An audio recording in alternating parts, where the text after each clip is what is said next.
Factorization of quadratic equation. This is pyramid classes and I'm your instructor Mamta Mode. So today we are going to solve the quadratic equation with coefficient 1. Here you can see it is a quadratic equation because the highest power of the x is 2 and its coefficient is 1. So how we can factorize this? So first the two terms that will going to help us is the constant term and the middle term. Here the constant term is 20 and the middle term is minus 9x. So what we will going to do, we will write the constant term here and the middle term minus 9x here.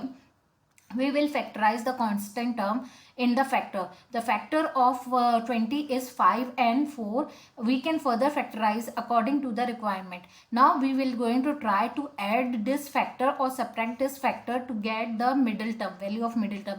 So when we are going to add 5 and 4, we will get the 9, but the sign is negative. So we applied both side negative sign and the x, so that we can get exact minus 9x the middle term. So we will rewrite the equation as x square minus 5x minus 4x plus 20. What we will going to apply now? We applied the bracket. Now we will going to take out the common. So what is common in the first two terms? We are going to take out x. So we will left with x minus 5.